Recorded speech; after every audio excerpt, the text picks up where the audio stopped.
Hello friends, welcome to defence matrix. तो ये चीज़ हम जानते हैं कि यूके के पास दो ऑपरेशनल एयरक्राफ्ट कैरियर हैं। पहला एचएमएस क्वीन एलिजाबेथ, दूसरा एचएमएस प्रिंस ऑफ वेल्स। और पास्ट में इन एयरक्राफ्ट कैरियर्स को लेकर यूके द्वारा परेशानी फेस करी गई है। पहले तो ये एयरक्राफ्ट कैरियर कई बार ब्रोक डाउन हुए हैं, इवन एक्सरसाइजेस में ये पार्टिसिपेट करने गए हैं, लेकिन इश्यूज की वजह से इनको फिर से रिपेयर के लिए वापस भेजना पड़ा है। तो इनकी प्रैक्टिकल अवेलेबिलिटी और रिलायबिलिटी पर सवाल उठता है। दूसरा, इनसे जो ऑपरेट होने वाले एयरक्राफ्ट हैं, जो कि इस केस में F-35B हैं, उनकी रिलायबिलिटी और अवेलेबिलिटी पर खुद ही सवाल उठता है। फिर सवाल इस पर भी उठता है कि क्या यूके फाइनेंशियली कैपेबल है ऐसे दो बड़े एयरक्राफ्ट कैरियर्स को ऑपरेट करने के लिए, क्योंकि ओरिजिनली यहाँ पर प्लान था कि कैटोबार एयरक्राफ्ट कैरियर चाहिए, यानी कि यहाँ पर कैटपुल्ट असिस्ट टेक ऑफ और बट अरेस्टिंग लैंडिंग की कैपेबिलिटी होनी चाहिए थी, जिसकी वजह से जो कन्वेंशनल फिक्स्ड विंग प्लेटफॉर्म्स हैं वो इससे ऑपरेट हो पाते। इवन यूरोफाइटर टाइफून के नेवल वर्जन को भी प्रपोज किया गया था, पर बजट कट्स की वजह से ये कैटोबार तो बना नहीं और ना ही प्रॉपरली स्टोबार बन पाया। यहाँ पर स्की जंप की कैपेबिलिटी तो दी गई है टेक ऑफ के लिए, पर बट अरेस्टिंग केबल नहीं है। तो इससे F-35B और दूसरे हेलीकॉप्टर्स को छोड़कर और कोई प्लेटफॉर्म ऑपरेट नहीं हो सकते। तो अगर आप नेटो कंट्रीज के बीच में भी इंटर ऑपरेबिलिटी को देखोगे तो वो यहाँ पर क्वेश्चनेबल है, जैसे कि यूएस नेवी के F-18 super hornet, French navy के चार्ल्स डे गोल एयरक्राफ्ट कैरियर पर लैंड भी कर सकते हैं, वहाँ से टेक ऑफ भी कर सकते हैं। सेम चीज़ रफाल भी कर सकता है, पर यूके के एयरक्राफ्ट कैरियर के साथ ये चीज़ नहीं हो सकती। खाली F-35B he in aircraft carrier पर लैंड और टेक ऑफ कर सकता है। बाकी लॉन्ग टर्म कॉस्ट कटिंग के लिए यहाँ पर ऑटोमेशन का काफ़ी ज़्यादा इस्तेमाल किया गया, जिसकी वजह से कई इनोवेटिव टेक्नोलॉजीज़ को यूज़ किया गया है। अब यहाँ पर कई नई इनोवेटिव टेक्नोलॉजीज़ हैं, तो उनके साथ इश्यूज आते रहते हैं, इसलिए रिलायबिलिटी यहाँ पर एक प्रॉब्लम बना है।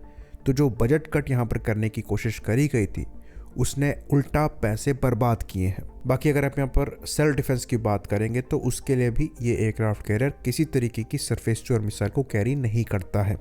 यहाँ पर क्लोज इन वेपन सिस्टम्स को दिया गया है, जिसके अंतर्गत कुछ गन्स लगी हैं, पर कोई भी सरफेस टू एयर मिसाइल नहीं है, जैसे कि हमारे एयरक्राफ्ट कैरियर में है। तो रॉयल नेवी के लिए ये 6.2 बिलियन पाउंड के एयरक्राफ्ट कैरियर व्हाइट एलिफेंट बन चुके हैं। इवन जो द टेलीग्राफ द्वारा लेटेस्ट रिपोर्ट पब्लिश करी गई थी, उसमें ये तक कहा गया कि जितने भी रॉयल नेवी ने वॉर गेम्स किए हैं इन एयरक्राफ्ट कैरियर के साथ, उन सब में ये एयरक्राफ्ट कैरियर पानी में डूबा है, एक दो एक्सेप्शंस को छोड़कर। और इसके पीछे जो सबसे बड़ा कारण रहा है, ये चाइना की DF-17 हाइपरसोनिक मिसाइल है, जो कि एक हाइपरसोनिक ग्लाइड व्हीकल को यूज करती है और कहा जाता है कि एयरक्राफ्ट कैरियर को स्ट्राइक कर सकती है। तो जिस तरीके की एडवांसमेंट मिसाइल टेक्नोलॉजी में करी जा रही है रशिया और चाइना द्वारा, उसके कंपैरिजन में रॉयल नेवी द्वारा ये रियलाइज किया गया है कि इनके एयरक्राफ्ट कैरियर और कैरियर स्ट्राइक ग्रुप उसके अगेंस्ट में तैयार नहीं है। तो फाइनेंशियल क्रंच ब्रिटेन द्वारा फेस किया ही जा रहा है, और उसके बाद उनको ये रियलाइज हो रहा है कि ये जो एयरक्राफ्ट कैरियर हैं,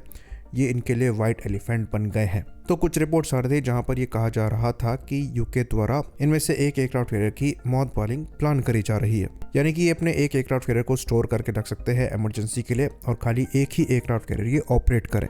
पर इसके अगेंस्ट में भी आर्ग्यूमेंट निकलकर सामने आ रहे हैं और कोशिश करी जा रही है ये प्रूव करने की कि रॉयल नेवी को ये दोनों एयरक्राफ्ट कैरियर चाहिए, क्योंकि कम से कम दो एयरक्राफ्ट कैरियर आपको चाहिए ये इंश्योर करने के लिए कि आपको हर समय कम से कम एक एयरक्राफ्ट कैरियर ऑपरेशनल मिलेगा। यहाँ तक कि ये भी आर्ग्यूमेंट रखा जा रहा है कि अगर एयरक्राफ्ट कैरियर इतने कैपेबल नहीं है, तो चाइना द्वारा, अमेरिका द्वारा और इवन इंडिया द्वारा ये एयरक्राफ्ट कैरियर क्यों बनाए जा रहे हैं। तो अगर हमारे पर्सनल ओपिनियन की बात करें तो हमें ऐसा लगता है कि ये एयरक्राफ्ट कैरियर एक्चुअली काफ़ी कैपेबल हो सकते हैं, पर कॉस्ट कटिंग के अंतर्गत इन्होंने इस एयरक्राफ्ट कैरियर की कैपेबिलिटी को खुद क्रिपल किया है।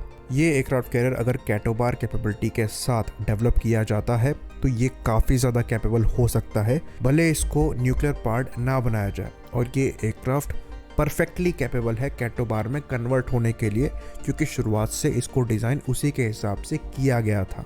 तो इसमें वो रूम छोड़ा गया था कि इसे कैटोबार में फ्यूचर में कन्वर्ट कर लिया जाए। हाँ, ये बात और है कि ब्रिटेन फाइनली अभी उस कंडीशन में नहीं है कि वो इस एयरक्राफ्ट कैरियर पर फिर से इतना पैसा लगा सकें, और अगर ये उस पर फर्दर स्पेंड नहीं करेंगे तो इनके यूसेज को जस्टिफाई कर पाना थोड़ा मुश्किल हो जाता है, क्योंकि ये एक्चुअली फिर वाइट एलिफेंट ही रह जाते हैं और इनको एयरक्राफ्ट कैरियर के बजाय LHD यानी कि लैंडिंग हेलीकॉप्टर डॉग घोषित कर दिया जाए तो ज़्यादा बेहतर है। बट अगेन LHD आपको फर्दर दूसरी कैपेबिलिटी प्रोवाइड कराते हैं, जिसके अंतर्गत आप troop transport, armoured vehicle transport कर सकते हैं, जो कि ये एयरक्राफ्ट कैरियर उतनी एफिशिएंसी से नहीं कर सकता, क्योंकि यहाँ पर डिज़ाइन लिमिटेशंस हैं। खैर, हमें इस डायरेक्शन में नज़र बना कर रखनी चाहिए, और अगर यूके द्वारा कोशिश करी जाती है इनके एक एयरक्राफ्ट कैरियर को सर्विस से रिटायर करने की, तो इंडिया द्वारा इस एयरक्राफ्ट कैरियर को एक्वायर करने पर विचार किया जा सकता है और उसे कैटोबार कैपेबिलिटी में कन्वर्ट करने पर विचार किया जा सकता है। यह हमें एक ब्रांड न्यू एयरक्राफ्ट कैरियर को डेवलप करने से ज़्यादा